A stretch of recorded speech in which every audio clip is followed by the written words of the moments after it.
So where we are at the Feeding Tampa Bay warehouse. It is quite the operation here. A little bit quiet right now. That's because the night shift of volunteers is actually about to come in. But man, it was busy earlier. A lot of commotion going on and a big donation coming in. But right now I want to bring in with Shannon with Feeding Tampa Bay. And Shannon, I want to talk about the Pack the Pantries initiative, because that's what we're doing here right now. Can you talk a little bit about school pantries and the impact they've had on kids and families in the area? So we know kids need nutrition to succeed. So in a partnership with USF 5 years ago, we did a study.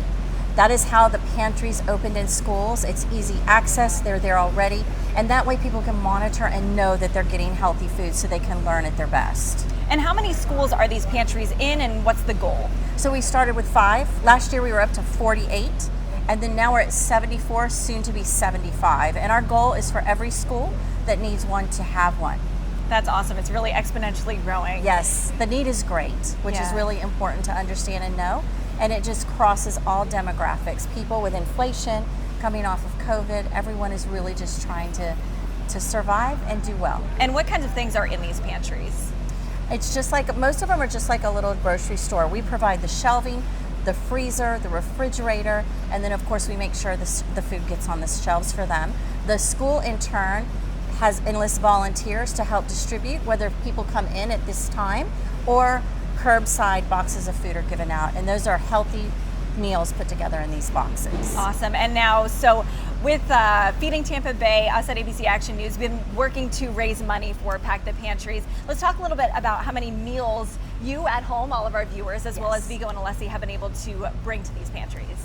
Nearly 25,000 meals from just donations alone. And of course we had Vigo and Alessi bring 150 meal opportunities to the warehouse today. So that's nearly 175 meals that are going to go out into the community to our school-aged children. And you know what? This food will be on tables this weekend. It goes out tomorrow. That's incredible. The turnover of the food in here is really incredible to hear about. Yeah, I know. So I thank you so much for being here with us today. I know you've actually witnessed the stacks go down to nothing, things be moved around. Yep. This warehouse is packed in the morning and almost emptied by the evening, getting the food out to the communities that we serve. Incredible the work that you're doing, but it also shows the true need in the community. It is. It is definitely up. I think you reported double digits in inflation for Florida alone. Yeah. So everyone is challenged by inflation. So we just want people to know that we're here, and thanks to your listeners and viewers, they're helping take care of those kids. Absolutely. Shannon, thank you so much for joining us today. You. All right, and Paul, coming up next at about 6 o'clock, we're going to talk a little bit more about that huge donation that was made earlier today and how it will impact families right here in the Bay Area. But for now, I'm going to send it back on into you. All right, Tampa Bay viewers, once again stepping up. Lauren St. Germain, thank you very much. Well, during the last few weeks, we've seen a massive turnout during our Pack the Pantries initiative, but the need's always there year round, so any amount really does make a big difference to help families who are battling hunger. Feeding Tampa Bay has partnerships with grocers, retailers, manufacturers, farmers. They all get it done. They stretch every dollar to make the most meals possible. If you want to help out, there's the place to go. abcactionnews.com/food.